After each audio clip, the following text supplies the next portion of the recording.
Friends, welcome back to my YouTube channel. आज मैं आप लोगों के लिए बीएससी सेकेंड ईयर बॉटनी का एक इंटरेस्टिंग टॉपिक लेकर आई हूँ, बायोडीजल। बायोडीजल डीजल का एकांतरित रूप है जिसे पौधों या जंतुओं से प्राप्त पदार्थ या तेल से तैयार किया जाता है। ये जंतुओं या पौधों से प्राप्त पदार्थ या तेल से बनाया जाता है। बायोडीजल लंबी श्रृंखला वाले वशीय अम्ल के एस्टर्स होते हैं। एस्टर्स यहाँ यौगिक को कहा गया है। इसे जंतु वसा, सोयाबीन तेल, जेट्रोफा तेल अथवा अन्य वनस्पति तेलों से अल्कोहल के साथ मिलाकर मिक्स कर क्रिया कराई जाती है, रिएक्शन कराई जाती है, जिससे मेथाइल, एथाइल या प्रोपाइल एस्टर प्राप्त होते हैं। अब देखेंगे बायोडीजल उत्पादन में उपयोगी तिलहनी बीज की फसलें। तिलहनी बीज की फसलें उन्हें कहा जाता है जिन वनस्पति से तेल प्राप्त होती है। Oil seed crops for biodiesel production. First number पे है जेट्रोफा, सेकेंड नंबर पे है सोयाबीन, थर्ड नंबर पे है सरसों, फोर्थ नंबर पे है कैनोला, फिफ्थ नंबर पे है करंज, सिक्स नंबर पे है अरंडी, सेवेंथ नंबर पे है सेफ्लावर, एट नंबर पे है सूर्यमुखी आदि। इन सारे वनस्पति से तेल प्राप्त की जाती है। भारत में जेट्रोफा, करकस नामक जंगली अरंडी एवं करंज, पोंगामिया पिन्नाटा से बायोडीजल उत्पादन की अपार संभावनाएं हैं, क्योंकि ये पौधे जंगली एवं व्यर्थ भूमि में काफ़ी अधिकता में पाए जाते हैं। व्यर्थ भूमि, जिन भूमि का हम इस्तेमाल नहीं करते हैं, उसे कहा जाता है बायोडीजल उत्पादन, बायोडीजल प्रोडक्शन। वनस्पति तेलों से बायोडीजल का उत्पादन ट्रांसएस्ट्रिफिकेशन प्रक्रिया द्वारा किया जाता है। यह प्रक्रिया निम्न चरणों में पूर्ण होती है, मतलब निम्न चरणों में पूरी होती है। फर्स्ट नंबर पे है तेलों का ट्रांसएस्ट्रिफिकेशन, सेकेंड नंबर पे है ग्लिसरॉल परत का पृथक्करण, थर्ड नंबर पे है अल्कोहल का पृथक्करण, फोर्थ नंबर पे है मेथाइल एस्टर धुलाई। सबसे पहले फर्स्ट नंबर को विस्तार पूर्वक समझेंगे। फर्स्ट नंबर पे है तेलों का ट्रांसएस्ट्रिफिकेशन, ट्रांसएस्ट्रिफिकेशन ऑफ ऑयल्स। वनस्पति तेलों का ट्रांसएस्ट्रिफिकेशन 3 प्रकार से किया जाता है। पहला नंबर पे है तेलों का क्षार उत्प्रेरित ट्रांसएस्ट्रिफिकेशन, सेकेंड नंबर पे है तेलों का डायरेक्ट एसिड ट्रांसएस्ट्रिफिकेशन, थर्ड नंबर पे है तेलों का वसीय अम्लों में तथा वसीय अम्लों का बायोडीजल में परिवर्तन। परिवर्तन मतलब बदलाव, ठीक है। ट्रांसएस्ट्रिफिकेशन वह प्रक्रिया है जिसके द्वारा एक ट्राइग्लिसराइड वसा या तेल का अल्कोहल से क्रिया कराकर एस्टर्स एवं अल्कोहल में परिवर्तन किया जाता है।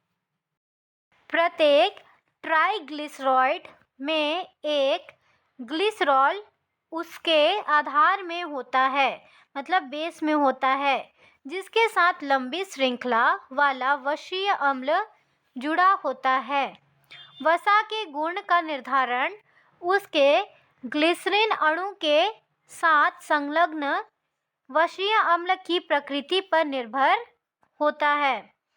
एस्टरीकरण के समय ट्राइग्लिसराइड एक उत्प्रेरक जैसे NaOH की उपस्थिति में अल्कोहल के साथ क्रिया करता है, अल्कोहल के साथ रिएक्शन करता है।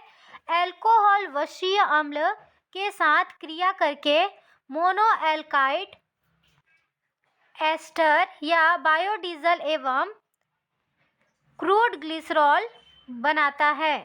सामान्यतः KOH एथाइल बायोडीजल उत्पादन के लिए ज़्यादा उपयुक्त होता है, मतलब ज़्यादा उपयोग होता है। उपरोक्त अभिक्रिया उत्क्रमणीय होती है। अतः अभिक्रिया को दाहिनी ओर बढ़ाने के लिए अधिक मात्रा में अल्कोहल का उपयोग करते हैं, मतलब ज़्यादा मात्रा में अल्कोहल लेते हैं। सेकेंड नंबर पे है ग्लिसरॉल की परत का पृथक्करण। ग्लिसरॉल की परत का पृथक्करण ट्रांसएस्टरिफिकेशन के पश्चात प्राप्त कच्चे उत्पाद बायोडीजल से ग्लिसरॉल की परत को हटाया जाता है। इस प्रक्रिया में भारी होने के कारण ग्लिसरॉल नीचे बैठ जाता है, जिसे निकालकर इसी रूप में या शोधन पश्चात अन्य उद्योगों, औषधि उद्योग, कॉस्मेटिक्स आदि को बेच दिया जाता है। थर्ड नंबर पे है अल्कोहल का पृथक्करण। ग्लिसरीन एवं बायोडीजल को अलग करने के बाद आसवन या फ्लेक्स वाष्पीकरण प्रक्रिया द्वारा अल्कोहल को पृथक कर दिया जाता है। पृथक करना मतलब अलग करना। फोर्थ नंबर पे है मेथिल एस्टर धुलाई। मेथिल एस्टर धुलाई ग्लिसरॉल एवं अल्कोहल के पृथक्करण के पश्चात बायोडीजल का परिशोधन गर्म पानी में धुलाई करके किया जाता है, जिसके फलस्वरूप बायोडीजल में शेष उत्प्रेरक या साबुन अलग हो जाता है। इस प्रक्रिया के फलस्वरूप एक स्वच्छ अंबर पीले रंग का द्रव प्राप्त होता है, मतलब पीले रंग का एक स्वच्छ का मतलब साफ द्रव प्राप्त होता है, जिसकी साम्यता पेट्रोडीजल के समान होती है। अब देखेंगे बायोडीजल के लाभ एवं हानियां। सबसे पहले देखेंगे बायोडीजल के लाभ। पहला नंबर पे है पुनर्नवीनीकरण संसाधनों से निर्मित। बायोडीजल एक पुनर्नवीनीकरण योग्य संसाधन है, क्योंकि इसे पुनर्नवीनीकरण योग्य स्रोतों से तैयार किया जाता है। इससे पर्यावरण प्रदूषण भी कम होता है। अब दूसरा नंबर देखेंगे स्थानीय स्तर पर उत्पादन। बायोडीजल का उत्पादन स्थानीय रिफाइनरियों में किया जाता है, जिसके कारण इसे अन्य देशों से आयात करने की ज़रूरत नहीं पड़ती। ये हमारे देश में ही कर लिया जाता है, जिससे दूसरे देश से हमें इसे लाना नहीं पड़ता है। थर्ड नंबर पे है ग्रीन हाउस गैसों की कम विमुक्ति। बायोडीजल के उपयोग से ग्रीन हाउस गैसों में 78% की कमी आ जाती है। फोर्थ नंबर पे है अच्छी ईंधन इकोनॉमी। बायोडीजल के उपयोग से पेट्रोडीजल की अपेक्षा ईंधन इकोनॉमी की 30% बचत होती है। इसके परिवहन का खर्च भी कम आता है। अब देखेंगे बायोडीजल से हानियां। पहला है बायोडीजल की गुणवत्ता में भिन्नता होना।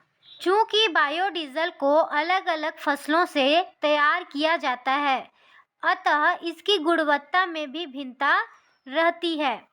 दूसरा नंबर पे है इंजनों का जाम होना। बायोडीजल इंजन की गंदगी को साफ तो करता है, परंतु यह गंदगी ईंधन के फिल्टर में एकत्रित मतलब जमा होकर उसे जाम कर देता है। हमारा टॉपिक यहीं ख़त्म हुआ। अगर आपको हमारे चैनल से हेल्प मिलती हो तो प्लीज़ हमारे चैनल को सब्सक्राइब करें और कमेंट कर बताएं कि नेक्स्ट वीडियो आपको किस टॉपिक पे चाहिए। Thank you.